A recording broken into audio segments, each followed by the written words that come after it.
First, by having a wide-angle view of things, which means that to eliminate our blind spot, we need to be receptive to new ideas. We need to be able to accept feedback, better ideas, even though it may come from our subordinates, even though it comes from people right down there. If they have better ideas, why not?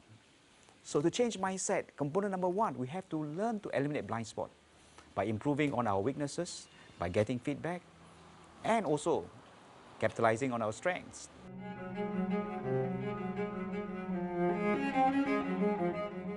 It's very important to check one's assumption once in a while to make sure that things are aligned. Now, in historical background that we look back, as recent as 600 years ago, many people on this planet assumed that the world was flat. Many scientists tried then to show that the world wasn't flat, that it was round. But it took the explorers like Vasco da Gama, Christopher Columbus, Ferdinand Magellan, who set a sail around the world and proved to the world that the world was round. Now, to change mindset, component number two, to change assumption, we have to do more than just say it. We got to do it. We got to prove with action, with statistics, with evidence and results. To change mindset by changing assumption with supporting results.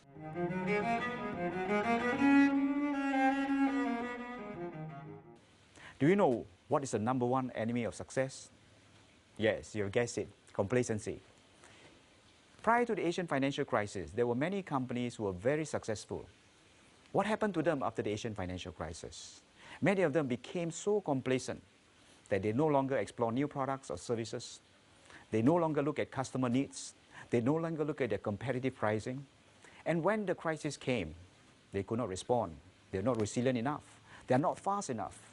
And many of them closed down.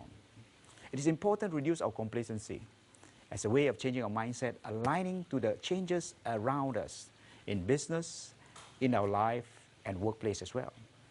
Now, in our lives, some people have become so complacent in their relationship that they take them for granted and affects their well-being and relationship with others.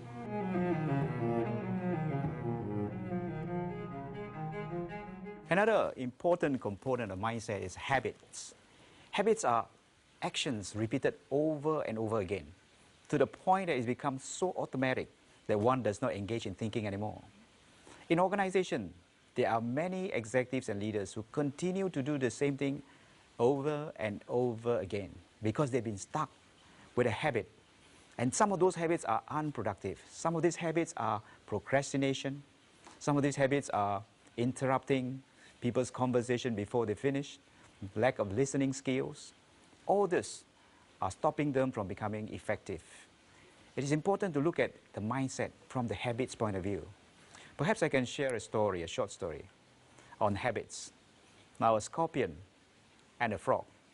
A frog was swimming on the river. And the scorpion shouted out to the frog to ask for help. Could I get a ride from you? And of course, the frog responded by saying, what do you think? Do you think I'm stupid? I will not give you a ride because you are a scorpion, you will sting me. Scorpion said, no, I will not sting you. Why should I sting you? If I sting you, I will sting as well. The frog said, if you promise not to sting me, I will take you a ride across the river. And the deal was done. Along they go, trying to sail across the river. Halfway through, the frog felt a sting. And the frog said, Scorpion, did you sting me?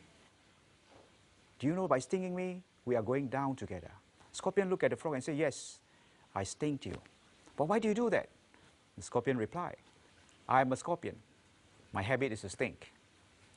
And that's habits. People continue to do things even though they know it's not good for them.